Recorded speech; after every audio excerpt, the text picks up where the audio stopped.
The call came on a Wednesday afternoon. I was making tea, the sun just beginning to dip behind the neighbor's pines. The phone buzzed with Evan's name, and I smiled, brushing flour from my hands.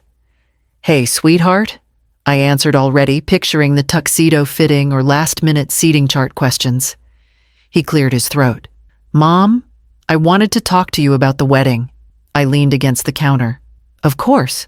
Do you need help with anything?" "It's about the guest list," he said, too formal. His voice had that polished tone he used at work, like he was pitching something he didn't fully believe in. "It's Rebecca's vision, mostly. She's worried about the aesthetic." I paused. "I already bought a dress, Evan." "Just something simple. Cream long sleeves?" "I know. He hesitated. "Rebecca thinks, and honestly, I kind of agree. You've aged a bit hard, Mom. People might focus on that. It's a really curated space. Her dad's covering most of it, and they have expectations." My grip on the phone tightened. "Expectations. You're still beautiful to me," he said quickly, like that would soften the rest. "But the photos last forever. You know, I couldn't feel my legs for a moment." I pressed my hand to the wall to steady myself. He was still talking something about lighting and the guest experience and impressions. I didn't say a word. I just hung up. The click was gentle, but it echoed through the kitchen like a slammed door. The tea had gone cold. I stood there staring at the pot until the sun dipped completely. Upstairs, the dress still hung in its plastic cover untouched. I had ironed it last week. It was quiet and lovely, like something someone's mother would wear to a wedding where she was loved. I didn't sleep that night. I just sat at the foot of my bed, wondering when my face stopped being home to him and became something to hide. I walked the hallway like I always did when sleep wouldn't come past the framed moments I used to polish every Sunday. Evan at 6, his smile missing 2 teeth holding a finger-painted dinosaur. Evan at 12 with a spelling bee ribbon. Evan at 22, cap and gown, slightly askew me behind him, in a borrowed dress with a smile held together by safety pins and pride. Every square foot of this house had a story, and all of them pointed to him. I stopped at the door to what had been his room. Now it held boxes of old books and my sewing machine, but the wallpaper still bore the faint outline of the spaceship decals we'd peeled off too quickly. I remembered the refinancing forms, how I'd sat at the kitchen table, filling them out with stiff hands, the bank clerk's voice cheerful, as she reminded me I'd be paying longer than I might live. But it had been worth it, I told myself then. Evan needed that master's degree, and I could always work longer. I opened my closet, and there it was, the dress. Still wrapped, still waiting. Cream-colored, simple lines, sleeves long enough to cover the age I'd earned. I touched the plastic, but didn't unzip it. That night, as I sat with a lukewarm cup of soup, my friend Karen sent me a link. The wedding guest list made public on one of those fancy coordination sites. "Thought you'd want to see this," she wrote. I opened it slowly. Over 150 names, former professors, college roommates, Rebecca's Pilates instructor. Her dog Baxter, yes, listed right there with a seat number and entree preference. But not me. I stared at the screen, blinking as if my name might appear if I waited long enough. I had signed every permission slip, packed every lunch, stitched every Halloween costume from scratch. And now I wasn't even a footnote. I turned off the light without finishing my soup. The dark felt honest, at least. The next morning I pulled the deed box from the closet and set it on the table. I sat at the kitchen table in my robe, the fireproof box opened like an old wound. Inside were the pieces of a life no one else seemed to remember. Birth certificates, tax returns, a photo of Evan holding a sparkler. One 4th of July, his face lit with wonder and ketchup. And under it all, a faded manila envelope. The paper inside was crisp despite the years. A deed, a map. My husband's signature next to mine. Evan had only been 7 when Marlon died, too young to remember the fights about zoning, about his cousins trying to sell off what wasn't entirely theirs. But I remembered. The land had belonged to Marlon's family since the 30s. Just pasture back then, a long stretch of rolling green on the edge of town. After he passed, the property was divided into trusts, one share left to me and Evan jointly. I'd let it sit. The taxes were low, the value quiet. A wedding venue had gone up 5 years ago. Evan had mentioned it once casually. "It's near the old Anderson pasture, I think." I never connected the dots until now. I unfolded the parcel map. Lot 7B. That's the one. A thin strip, but crucial. And the event permit. Still in my name. I'd never signed the release. The county office sent reminders once a year. I always meant to file the paperwork. I never did. The venue must have assumed the paperwork was finalized, and maybe it was for everything but that sliver of land and the signature they never got. I sat back, heart beating slowly, steadily. I didn't need to ask for a seat. I didn't need to beg to belong. I already did. No amount of catering or string quartets could erase that line in ink. And no one had noticed, not even my son. I folded the deed, smoothed the edge with my fingers, and placed it back into the envelope. It wasn't revenge I wanted. Just recognition, and maybe one moment of stillness where someone had to look me in the eye and see me. The salon was tucked between a pet store and a shuttered bakery. The kind of place I'd passed 100 times without noticing. I made the appointment online, not wanting to call, not wanting to explain. When I walked in, a young woman with dark curls and ink along her wrists looked up from the front desk. "Delora." I nodded. She smiled like she'd been waiting just for me. "Come on back," she said. "I'm Sienna." I sat in the chair, still unsure what I'd say. The robe felt heavy, the overhead lights too honest. She ran her fingers gently through my hair, slow and quiet. "What are we thinking today?" I looked at myself in the mirror.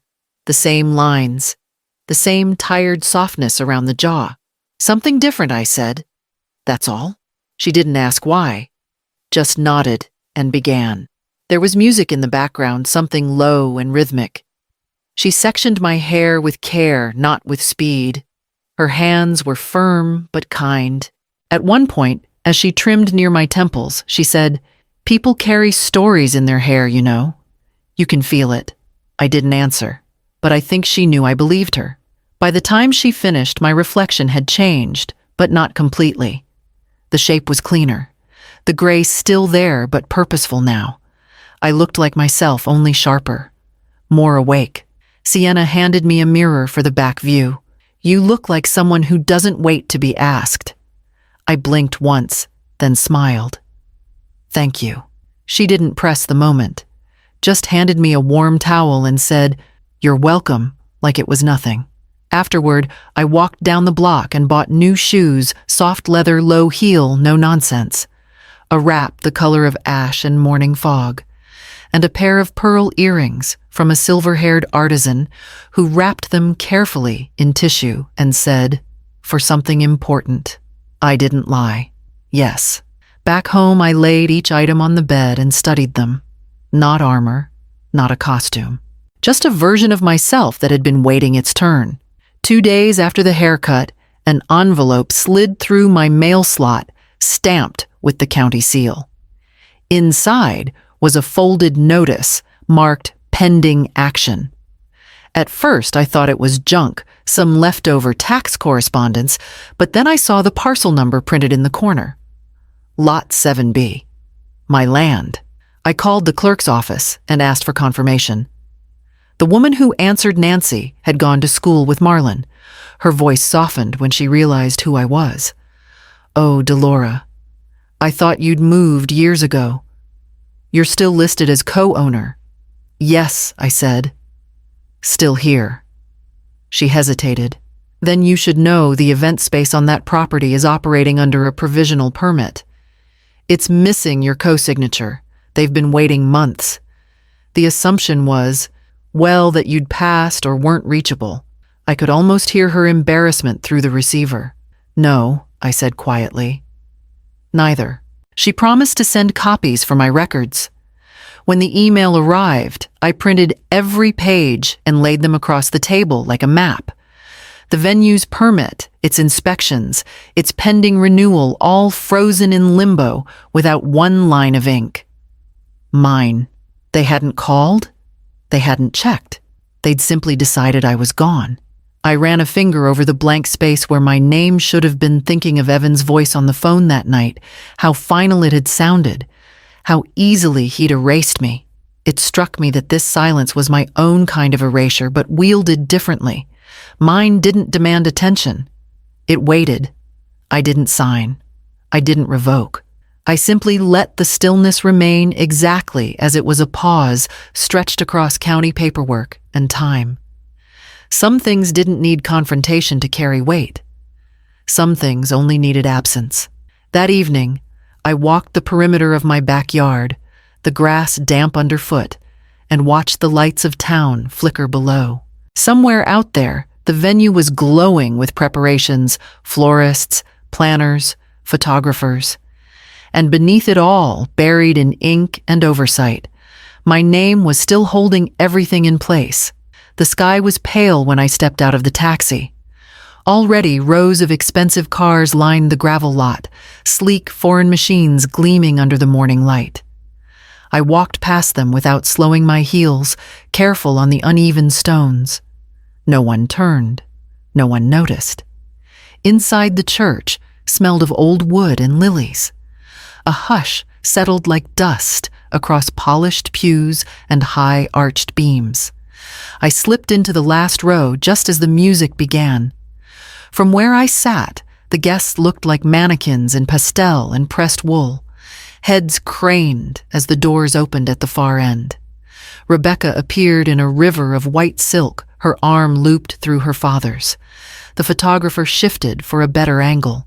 Someone near the front let out a soft, breathy sigh. Evan stood beneath the arch hands, clasped face lit up like a man watching his future come to life. I stared at him, at the son I had raised, polished, fought for. At the boy who once begged me to stay until he fell asleep. I did not blink. The ceremony began with ease, the minister's voice flowing through practiced rhythm, a few chuckles when Evan flubbed a line. The crowd was warm, ready to embrace the fairy tale. Then something shifted. A ripple like wind through tall grass. A whisper passed between rows. Shoulders turned. Not all at once, but enough. And then Rebecca saw me. Her smile didn't vanish, not quite. It calcified. Her fingers gripped Evan's arm tighter. He looked toward her confused, then followed her gaze.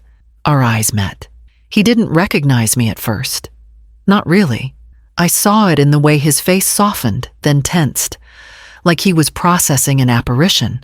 I didn't stand. I didn't wave. I just sat there, hands folded neatly over my bag, watching the scene I was never meant to witness. The music swelled again. Someone cleared their throat. The minister continued. But the energy in the room had shifted, fractured just slightly. As if everyone felt a draft they couldn't explain, as if glass had cracked somewhere invisibly. I folded my hands tighter and waited. The line curled out from the ballroom entrance like ribbon. Guests clutched glasses waiting to offer their blessings, all flushed with champagne and sentiment. I waited, too silent, and still the small box resting in my hands. No one noticed me. Not really. Just another woman in pearls and gray. When it was my turn, Evan blinked like he was seeing light through fog. Mom, he said the word uncertain, like he wasn't sure if it was welcome or true. I smiled. Congratulations, I said simply. He hesitated, then manners or memory kicked in, and he stepped forward to hug me. In that moment, quick and practiced, I slid the envelope into the inside pocket of his jacket. It nestled there easily, paper against silk. He didn't feel it. Or if he did, he didn't question. I pulled back and handed him the box. "What's this?" he asked. "Something small." "For your new home?" He nodded, confused but polite. Rebecca didn't speak. She stood slightly behind him, watching me like someone watching a wave they're not sure will break. I smiled at her, too. It cost nothing. Then I turned. The reception room was warm with laughter and candles. Someone uncorked another bottle behind me. Waitstaff bustled with plates and silver trays. I paused only once long enough to thank a young server with a freckled nose. She offered me a shy smile in return. I walked out alone. The air outside was cooler than I expected. Crisp. Almost honest. By the time Evan would open that envelope, maybe late tonight, maybe tomorrow, it would be too late. The letter was notarized precise without malice. Just the fact that I still held joint ownership of the land beneath this celebration, and that my approval for event use would expire at midnight. No drama. No threats. Just expiration. I reached the edge of the parking lot, passing the same rows of glossy cars untouched. Behind me, inside that glittering building, the celebration swelled, and above them all the ceiling of their joy rested on borrowed ground. It was nearly midnight when I slipped off my shoes and sank into the worn armchair by the window. The house was quiet, the kind of quiet that settles deep past the walls into the bones. I didn't turn on the TV. I just listened to the absence of needing to be anywhere, of trying to be understood. 11:47, the clock read. Roughly the time the music would stop. They wouldn't realize it at first. Maybe just a flicker in the lights. A slight hiccup in the bass line. Then the front doors opening, sharp shoes on tile. The quiet authority of uniforms moving toward the planner with clipped words and printed papers. Permit violation. Noise complaints. Property use challenge. I imagined the DJ raising his hands, confused, while guests murmured and staff paused mid-pour. Then the music would die completely. The chatter would stutter, and someone, probably Rebecca's father, would step forward, voice low and edged with money. But it wouldn't matter. Because tucked in Evan's jacket pocket, the envelope would wait. And once opened, the truth would unspool in legal print that the land still belonged to me, that no approval had been filed, that every guest now stood on a venue that didn't technically exist, at least not for tonight. All liability, the letter said, would default to the organizers. Vendors could seek restitution from them. The shutdown was effective immediately. I pictured Evan reading it, then reading it again, the color draining from his face. The weight of all his careful planning, collapsing inward like a roof losing its beams. Rebecca's voice would rise next. Not in heartbreak, she'd never known that kind of weight, but in fury. Her father would be red-faced, spitting calls to lawyers. The planner, exhausted and cornered, would hand over her clipboard and walk out the side door without a word. Some guests would stay out of loyalty or shock. Most would leave coats half-zipped, complaints on their lips. And through it all, Evan would be holding the truth in his hands and under his feet. I sipped my tea and let the clock tick on. The first call came just after dawn. I watched the phone vibrate across the table. Evan's name glowing in pale light. Then another, then 15 more. I didn't answer any of them. By mid-morning, the calls stopped. What followed was a single voicemail, long and uneven, the kind that begins with anger and ends with exhaustion. "Mom," he said, voice ragged, "I don't know what happened.